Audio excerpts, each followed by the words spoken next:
Assalamualaikum warahmatullahi wabarakatuh. Selamat pagi anak-anak ibu sekalian. Sebelum memulai pembelajaran hari ini, alangkah baiknya kita berdoa terlebih dahulu. Doa dimulai, doa selesai. Pada pembelajaran hari ini kita akan membahas mengenai teknik ceramah yang baik. Ceramah bagi sebagian orang adalah hal yang menakutkan karena takut ceramahnya tidak bagus dan kurang mengena pada audiens. Tetapi bagi yang sudah terbiasa berceramah, ini adalah hal yang biasa dan dapat dilakukan dengan baik. Untuk dapat berceramah dengan baik, ada beberapa hal yang perlu diperhatikan. Pertama, jangan terlalu terpaku pada materi ataupun jangan selalu membaca. Maka sebelum berceramah sebaiknya kamu sudah menghafal apa isi materi yang akan kamu sampaikan dan sampaikan senatural mungkin dengan tidak membaca. Karena jika berceramah selalu membaca teks, pasti ceramah akan terasa membosankan bagi audiensnya. Yang kedua, jangan berdiri statis. Jadi, jangan sekali-kali kamu dalam ceramah berdiri di satu tempat. Usahakan selalu bergerak ke kiri, ke kanan, ke depan, dan ke belakang. Ini untuk menarik perhatian audiens. Kalau kita melihat penceramah yang sudah profesional, pasti mereka akan selalu bergerak. Tapi ingat, dalam bergerak jangan terlalu berlebihan seperti penari. Ingatlah bahwa mata itu sedang memperhatikan kita. Yang ketiga, berinteraksi dengan audiens. Jangan berceramah seperti di hadapan dinding atau meja. Yang di hadapan kamu adalah manusia yang bisa memberi respon. Sebagai penceramah, kamu harus berinteraksi dengan audiens. Bisa dengan menanya apa kabar. Kalau toh yang merespon sedikit, tidak mengapa, bisa diulang sapaannya.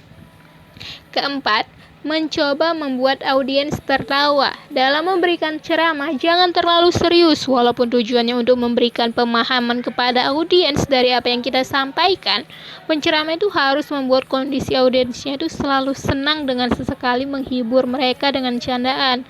Biasanya materi itu akan mudah dipahami kalau diselingi dengan humor.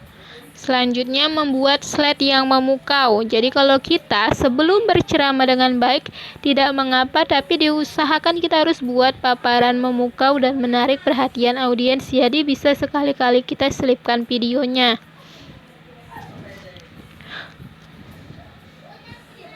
Kemudian teknik ceramah.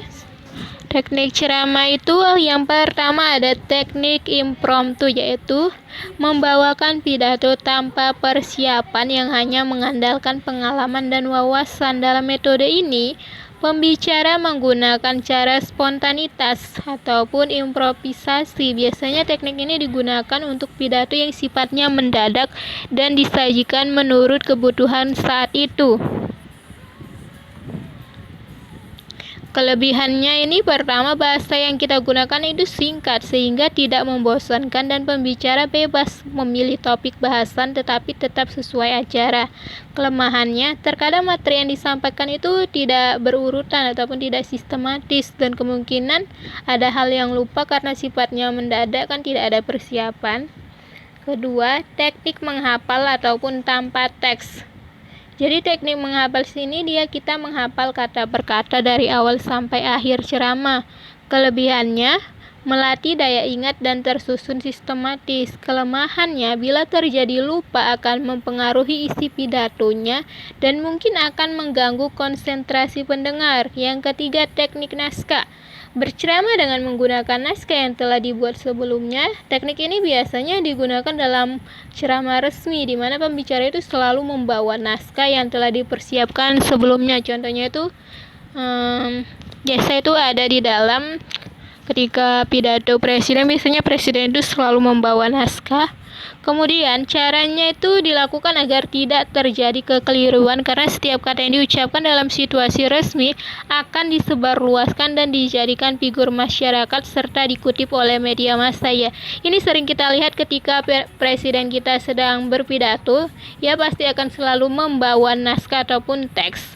Karena jika dia ada salah kata, maka itu dia sudah mencoreng semua namanya, maka kata-kata yang diucapkan itu harus resmi dan sesuai yang ada di tulisan. Ketiga, teknik extemporan. Jadi teknik extemporan ini pidato yang menjabarkan materi yang terpola.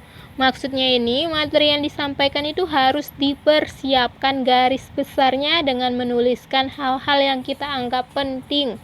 Kelebihannya, materi yang disampaikan itu dapat diungkapkan secara terurut dan sistematis. Namun, setiap ada kelebihan pasti ada kekurangan. Manusia kan tidak sempurna, begitu juga di dalam kita berbicara nggak ada yang sempurna. Kekurangannya itu adalah terlihat seakan-akan kita itu kurang persiapan karena perlu menunduk untuk melihat catatan. Oke, sekianlah materi pembelajaran hari ini. Jika ada yang ingin ditanyakan, bisa kamu tanyakan melalui WhatsApp. Dan nanti akan ada tugas yang Ibu berikan secara terpisah. Ibu akhiri. Wabillahi taufiq wal hidayah. Wassalamualaikum warahmatullahi wabarakatuh. Selamat belajar. Selamat beraktivitas dan tetap menjalankan protokol kesehatan.